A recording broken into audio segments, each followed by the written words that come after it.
Have you ever wondered how your sales performance compares against your competitors and peers? The B2B Sales Benchmark Report provides the definitive guide to what success looks like in 2021. See how you compare in terms of win rate, sales cycle, average deal value, relationships, and engagement. You can see the results and get the full report at ebster.com/B2B-sales-benchmarks.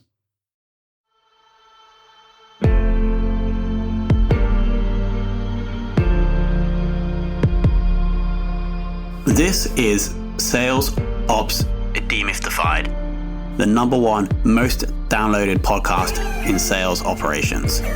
We invite the brightest minds in sales operations onto the show to deconstruct the why, what, and how behind rep productivity, forecasting, metrics, and all things revenue. This podcast is brought to you by Ebster, the leading customer engagement platform for Salesforce.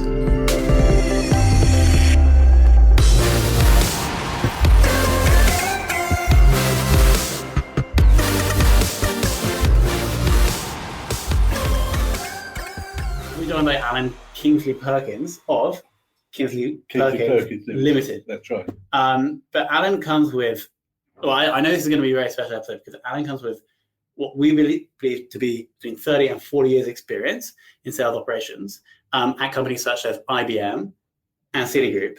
And we also have what Alan calls Scorpio, for those people watching here, which is a sales operations framework. Exactly. That we're going to be going into more detail. Exactly. Fantastic. Thank you for coming in. Okay. So let me just give a slight background. I emigrated to Australia paying in £10, so I was known as a £10 POM. Right. I think I heard about this. And then what it was, you got paid £10, we had to stay 2 years. Yeah. Okay, but that was no problem. So I went to Australia. Which year was this? Yeah, this was 1974, that is, not 1874. So I joined an insurance company at the time, selling domestic insurance, which is household insurance, houses, etc., in Perth. The problem we had was when we sold the policy, you were given a 30-day cover note, and the policy should be with you within 30 days. Unfortunately, I was so good at selling that I sold so many policies and added policies like motor vehicles, etc., that the back office couldn't keep up. So we investigated it because customers started complaining they weren't getting their policy, etc. So we started to investigate, and we looked at the operations, which is now known as sales operations, and it was a mess. So was this one of the first instances of official sales operations? Yes. In those days, it used to be called organisation and methods. Yeah. We analysed the way business was done, and it was a mess. So I came up with a new way of doing business, new way of issuing policies, which meant they could walk away with the policy that day. So it took off. Over about 5 months, we increased our sales by about 600%, and we kept going. Head office heard about this in Melbourne. They said, what are those lunatics in Perth up to? So they sent a couple of guys over. They saw what we were doing. We did a flowchart, all the processes we flowcharted on the wall using ASME flowcharting symbols. Wow, I couldn't believe it. So I was then moved to head office in Melbourne, and I introduced the same sales operations model across the 32 offices across Australia. So you moved out of sales and then officially into... That's right. Fantastic. Yeah, officially into sales operations. And I never looked back. I never did sales again. And we tidied up the operations, sales operations. We became the hub, if you like, in the process, and we monitored and watched the business grow. In those days, it was really over-the-counter type stuff. And then we got to remember, it was called insurance over the phone. You could actually arrange insurance over the phone, which was fantastic news. But anyway, that was then. So we changed the company round, and we really excelled. And then my wife said to me, I'm unhappy in Australia, I want to go back to England. So you came back. So we came back to England, where Reuters, the news agents, had just gone public, and they wanted to sell their products rapidly, but they didn't have the infrastructure in the business to process the orders. So I was called in to work with them across I think it was about 12 countries across Europe, to put in a sales operations function, which we set up based in London with a sub office in Switzerland, and we ran that, and the company took off, and we became the centre of the hub for following the transactions right the way through. And then since then, you've been consulting with sales organisations. Exactly. So since that was Reuters, and then there was a big problem in the UK due to the RM and Black Thursday, for those old enough to remember.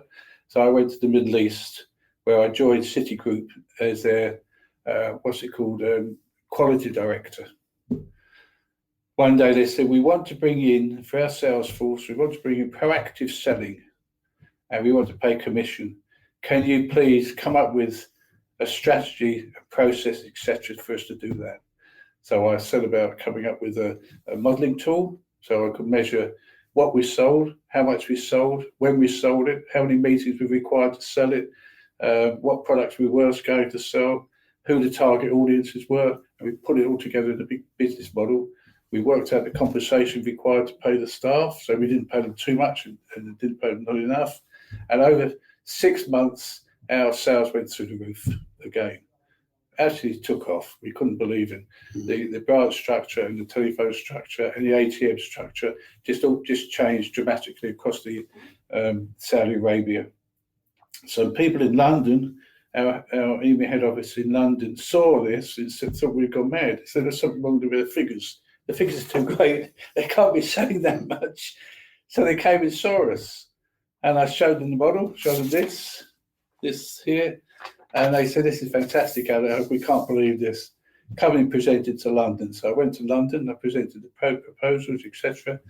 The process, everything we were doing. They said, we can't believe this. I got invited to New York to present it in New York, and I was told, this is now the Citigroup sales operation model. Go back to EMEA and implement it across the 16 countries. So I spent the next 4 years traveling 16 countries across EMEA, implementing it. Sales went through the roof, which is absolutely incredible.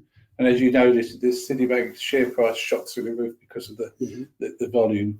Can we talk about, to jump in, technology, and the most recent company that you were consulting with or working with? Yeah. What was the technology stack they were using? Salesforce. Salesforce was the one which most companies, well, all the companies I've worked for have used. Yeah. I'm a Salesforce administrator. I know how it all works. I could run it like a well-tuned vehicle. And that's really the basis of the... That's like the core, but were they using, or have you had experience with any other tools that kind of sit on top of Salesforce? No, the biggest tool we've used, obviously, unfortunately, is Excel. Yeah. Because we download stuff from Salesforce into Excel, and then you can manipulate it further. I know there are tools out there which are better than Excel, which actually on top of Salesforce, which does this stuff. But generally speaking, the problem I've had is that everything's required now, and to bring in new technology can take time, can take effort, and they need the information now. We need to make the changes now. Salesforce is changing, evolving as we were doing it, so we were latching onto the new editions of Salesforce. So that was moving on. Business was changing, so you needed to look at the change. The focus of the business is constantly changing. So you're really panicking, running, and trying to get management commitment to taking time and saying, you're not going to see the results for this for 12 months, but you need to invest in this software. Particularly in the software industry itself, there's no patience to wait this time. Things have to happen now. Quarterly targets have to be met, etc. So to me, that was always a stumbling block to moving on from what we had. While we're talking about CRM, how have you historically managed the quality of the data in Salesforce? Yes, quality in Salesforce is subject to the training and the discipline of those people who use it. Most of the companies I've worked with are made up of several smaller companies which have been merged, bought over, etc. And so the background information they have is being different. So to try and link that together so you can get history has been nigh impossible. So you're limited sometimes up to 2 years information, because prior to that the systems are so different. So first thing is training, making sure everybody knows the importance of accurate, correct data going in. Which brings us to this emotive thing about salespeople. I'm a salesman. I'm not interested in sales tools. It's your job. I sell. I communicate. No, you don't, unfortunately, because you have to put the data in. Yeah. Which is where we come in to make sure that they put the data in correctly. And you can run programs which shows if the data is not correct, and pick out. It always comes down to a number of individuals. Okay. So if you've got a sales force of 20 people, you'll find it's 4. It's 4, Yeah. 4 of them who can't be bothered because they're so good at selling that they don't have to worry. So what do you do about those 4 people? Do you like bring them into a room and explain, or Yes, you sit them down? yes, it depends. It depends. So if you've got a long sales cycle, and most of your sales is to do with large corporations where you've got to get stakeholders, etc., then in those cases we sometimes give an administrative assistant to say, this person will look after your admin, you do the top level diplomatic stuff, and we will manage the rest of it, because we can't trust the data you're giving us. If it's a smaller organisation with a fast turnaround time of a cycle, you get the job done. Get the job done. Just do it. I'm not interested if you're out, you couldn't get into Salesforce. I'm not interested. Do it. Because interesting enough, there's a correlation between those people who don't do it and the success is vast. On the top end, it's because they're successful and they're doing their job. On the past, they're actually not very good. Yeah. So you've got to train them up, make sure they're doing the job, and that's where you get your staff turnover from. Got it. Yeah. And so apart from getting people to put the data in the system, how else will you get buy-in from the sales team to do something different? Do you just literally sit them down and tell them to do it? Yeah, okay, so it's sort of a win-win situation. Why am I doing this? Why am I buying it? What do I get from it as an individual salesperson? Well, you get statistics of where you're standing. You get our support if you're not getting enough leads. You get our support if there's a problem with the leads which you get. There's our support if there's a problem with the processes. But we have to have the information in the system to enable us to support you. And most of the time, they see it and they pick it up and they run with it. It's like having no smoking policies. We're not going to smoke in this office. Can we get your guarantee you won't smoke in the office? Yes. Okay. So we now start with agreed we won't do it. So if they do it, they're in trouble. And it's the same thing with data quality and putting in the data. And if you can show them, if you can do some examples and say, look, here's a report we're running with enough data because we don't have it, but this is what it points to. These are the decision support information we can get from this. If we can get that decision support, which means we can better target our market, which means we can better target our products, which means we can increase our sales side, which means we can increase your commission, can we get your commitment to it? That's nice. And guess what happens? Yes. That's a really nice way of thinking about it. Like bring it all the way back to what they actually care about. That's right. Which is their commission themselves as well. Yeah, and it's often say salespeople are only interested in their commission. Well, you can actually turn that around a bit further and say they're also committed to the business they're working for. Yeah, and that's the way you do it to get that buy-in. And then you've got reward programs. You've got the what's it called, benefits you can get if you do the job properly, and the stick if you don't. Yeah. So the carrot and stick work in most cases, but you need to be onto it. You need to see it. You need to have the energy to constantly watch what's going on. Because if you slip, management, the business concentrates on what management looks at. So if you take your eye off it, it will slip. It will slip. So you've got to constantly look at those KPIs, look at the vital few measures, and make sure that they are reflecting what you're interested in as your business and concentrating your efforts on. Sure. Moving on to onboarding salespeople. Do you have any stories or experience of effective or ineffective onboarding?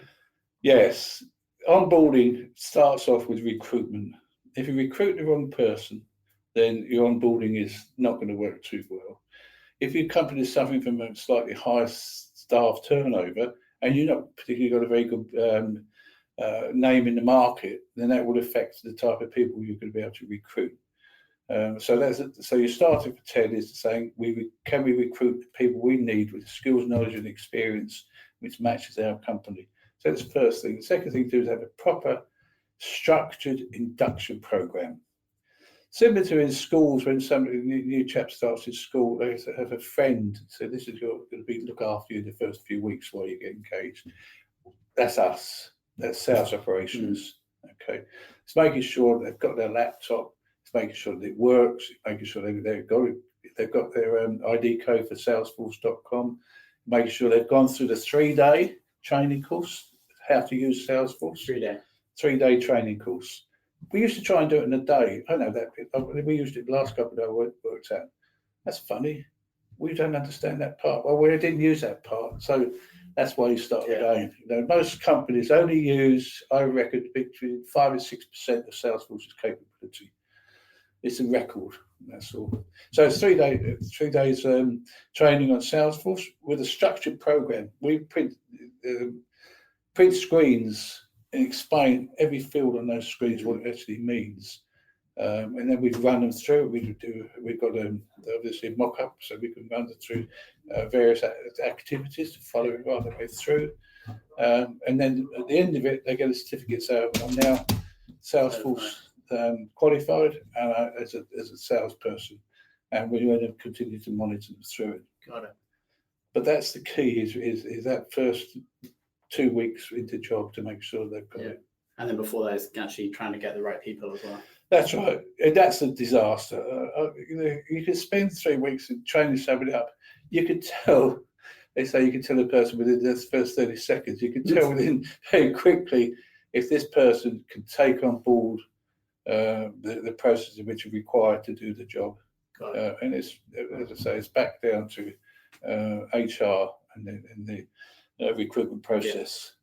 But generally speaking, it works. Generally speaking, if you're in tune and in the correlation with your HR, it works. Because if it doesn't, the business can suffer. If you've got 20 sales staff, I model this, so I've shown the business what happens. You've got 20 sales staff and you lose 2. That can impact dramatically on your bottom line, on the sales. And if one of those is one of your top salespeople and they leave halfway through the year, it takes 3 years to get that numbers back up. And we model this, we show it to the managers in the business and say, look, this is what will happen. So first of all, how long does it take when you bring a new person in to become competent and start making the numbers? 3 months. How long does it take after they become competent, become professional? Another 3 months. How long after that before they become excellent? 3 months. So you're looking at a 9-month cycle before you get to that level of your top 5%, which is obviously what you're aiming for. If you really think less than that, it's less than perfect. And on that topic, how have you historically made salespeople more productive? The various aspects of productivity. First of all, it's their own productivity. How many meetings can they do? How many customer meetings, how many phone calls, etc.? What is their capacity within the business? And are they matching that capacity? I do 4 sales calls a week. Well, unfortunately, 4 sales calls a week is not going to make the numbers. Through our modelling, we're able to show you need to do 3 a day. Okay, for example, you need to do 3 calls a day. To make this, that's 1 hour each. So it's still only 3 hours. You're working 8 hours. Still got 5 hours to get where you're going, etc. Whatever. So let's say you do 3 meetings a week, 3 meetings a day, and it takes 3 meetings to close a deal. Okay. So now I've got a specific number. And I will say, if you can you agree as a salesperson? Can you agree to do 3 meetings a day? Yes. Can you agree that you can use your level of knowledge, skills, and you can close the deal within 3 meetings? Yes. Okay. So if you do that, then you will make your number. We've identified that. It may be 4 meetings a day, but we've identified it, okay? So if you guarantee to do that, we will guarantee to generate enough leads, qualified leads, for you to meet your target, okay? So if we say, in order to meet your target, we've got to give you 50 leads per week. There we are. So based on that 350 leads per week, based on the sales conversion rates, etc., we'll make the business happen, okay? So you're essentially getting the salesperson to agree to you what they're going to commit to in exchange for what you're going to commit to. Yes. Now, those leads, are sales operations responsible for finding those leads, or is that marketing? Or yes, it's marketing. So is marketing a customer of sales, or is it an independent function? Some of it's an independent function, but lead generation is a customer of sales as required. So if we require 3,000 leads per week, we want commitment to 3,000 leads per week. If they say we can only give you 2, I don't need so many salespeople. Yeah. Or geographically, I don't think they can't do it. So there's no point in me saying to a salesperson, can you do 3 meetings a day if there's only need to do 2 because we can't generate the leads for them. Okay. So that's where you get the buy-in from that side. And then you come down to that very tricky question, what is a lead? What is a lead? Is it a telephone book? There you go. There's a telephone book. Is it a voting register? Is it everybody within a certain age? Is it this? Is it that? No. So you've got to agree what a lead actually is when it reaches a salesperson. And we say it should be a qualified lead, i.e. it's somebody who will be interested in buying our product. Because if it's not, you're spinning your wheels. Okay, so most companies have a telesales function to start off with to generate interest. And only when that interest is generated does it then go to the salesperson to follow through. Other companies don't do that. They have a third party to generate a list, which then gets split up to the salespeople. The salespeople say, well, we said 3 calls to close the deal. I'm actually, I'm getting 5 calls, and even then I'm not closing the deal. So that's always a dilemma. Every single organisation I've been with, the problem has been generating sufficient leads to feed the sales funnel. Yeah. Okay. And you can't get it. And senior management have got fantastic ideas. We're going to treble our business by the year end. We're going to get 6% of the market share. We're going to get 12% of the market share before. It's all lovely stuff. It's all chest-beating stuff. But when you use a statistical information, which we in Salesforce have and we could trust, we could then go back and say, look, we could agree with your aspiration, but it's just not going to happen. Find a way to make it happen. No, we can't. It doesn't work. And all you're doing is looking for a car crash sometime this quarter or next quarter. Yeah. And then if you move forward with that, with the forecasting, and you're now going to miss this quarter because you've overstated your target, what do companies do? They start to bring forward deals from next quarter into this quarter. And how do you do that? Heavy discounts. So now you start discounting, you start reducing your value, and guess what? When you get to the next quarter, where's your lead now? They're gone. So it's that sort of statistical knowledge which the sales operations team are able to provide to the business to make sure they make the right decision. Yeah. And if they don't treat the sales operations with that sort of level of business professional respect, they lose. Yeah. You know, so that's put Salesforce actually the 5th seat at the table. But finance, technical, what else you've got? Forget what the 5 are now. All is one of them, but the 5th one is sales operations. Okay, can we talk about KPIs? And if you had one metric or KPI to judge your sales team, if you're running one right now, what would you choose? Okay, the biggest KPI would have to be performance against target, because that's really your target is what everything's based upon, achieving that. So your key KPI is making sure that you are reaching that target. With revenue, yes. Yes, revenue. So there's 3 really. There's revenue, there's new sales, which leads to, so you've got upgrades, new sales, and revenue. The 3 together, those 3. because that's what the business, what the shareholders will be looking for, etc. So they're number one. VFM, vital few measures as well, they're known as. So that's what we would concentrate on. But behind that is all the other aspects of the across the Scorpio network. Well, why don't we talk about the Scorpio network for a second? So because we can actually find this online, right? It's on my profile. We will link below. Well, wherever you're consuming this, there'll be a link below to this. Yeah, that's right. On my Facebook page, it's there. You can see this. So this was developed basically in Citigroup in Saudi Arabia when we first started to get involved in proactive selling. So the first thing we did, which is where Scorpio. So Scorpio stands for sales planning, compensation, organization design, results tracking, prospect management, internal metrics, and operational support. Now, just start with operational support. Sales operations and the sales force is only one aspect of selling. It's got to be the whole company. It's got to be involved in selling, whether you're debt collecting, whether you're processing orders, whatever your job is in the business, you have a responsibility to generate sales. If not directly, then to the salespeople. So that last one, operational support, says we must, as a business, do everything we possibly can to support the growth. So going back to these, is the first one is sales planning. What I mentioned when I first joined you is what is the model? What can we sell? How many meetings can we achieve each day? Who can do this? How many meetings does it take to close a sale? So that's the modelling. So that's the first one. Is this modelling the business. So you know, based upon the numbers of staff you've got, based on their experience, as I mentioned, the 25% new, 50% qualified, and 25% excellent salespeople. Based upon those fundamentals, you can now model your salespeople.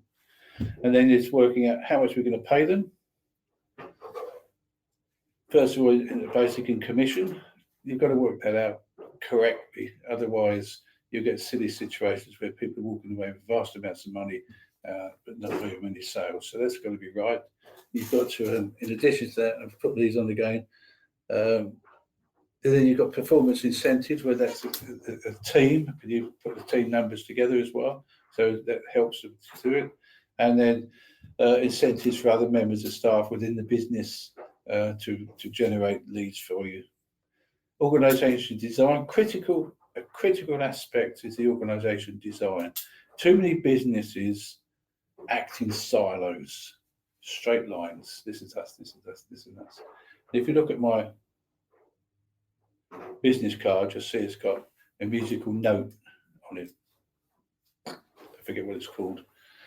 And that really says, to make your business run, you have to have harmony. You can't have silos. Business has got to run in harmony, which means they've got to have the same objectives to meet. You can't have one department having one objective and another department having another, which conflicts. It ruins a business.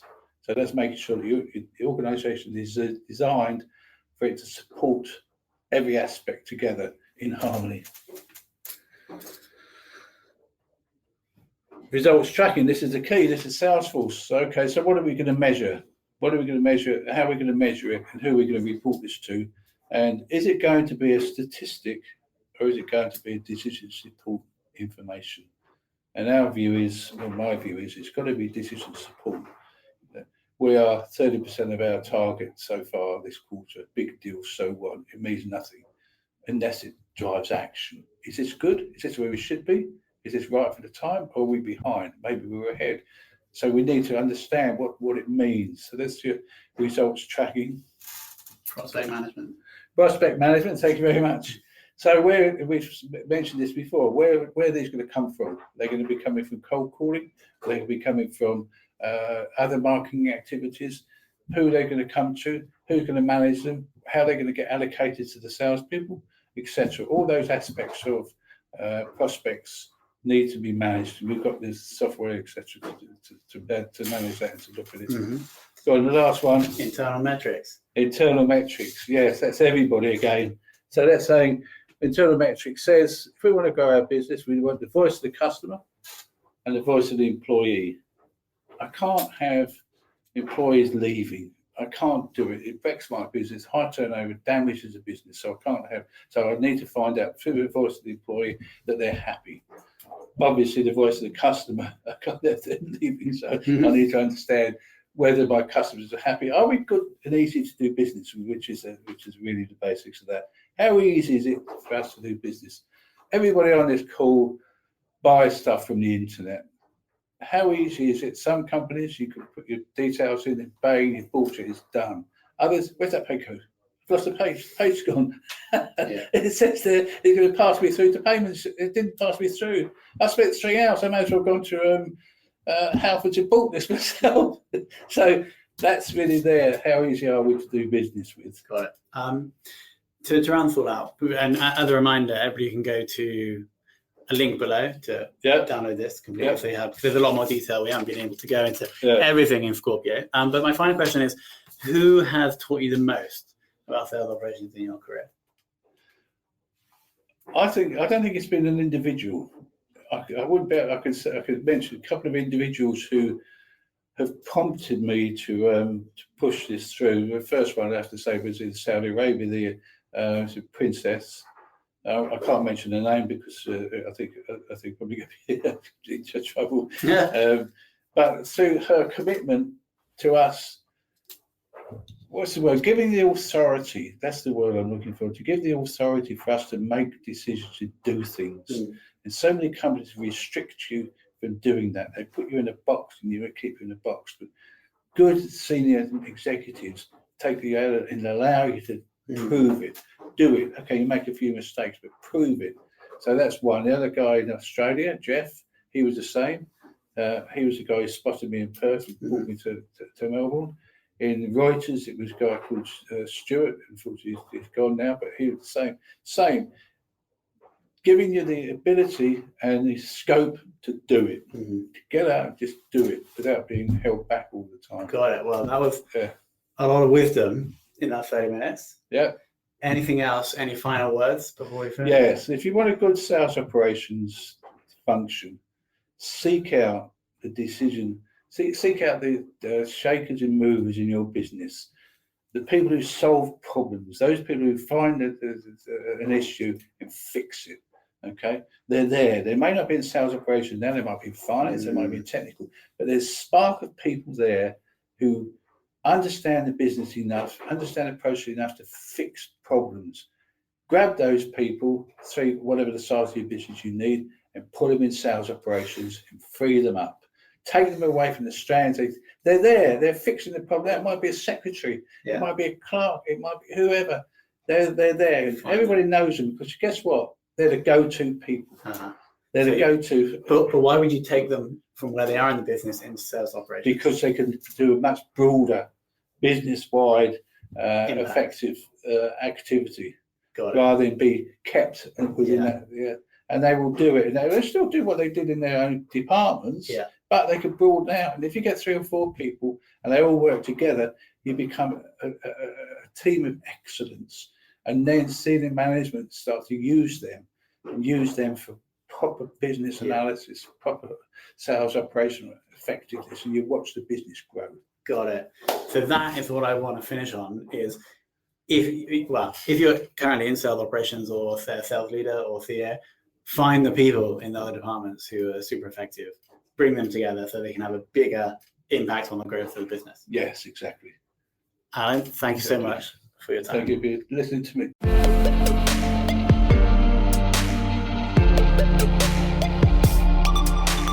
Thank you for listening to this episode of the Sales Ops Demystified podcast. If you are listening on a podcast listening application, then please subscribe, rate, and review. And if you have any questions about the show, if you know a guest, or if you have any questions about sales operations, just hit me up at tomhunt@ebster.com. That's tomhunt@ebster.com.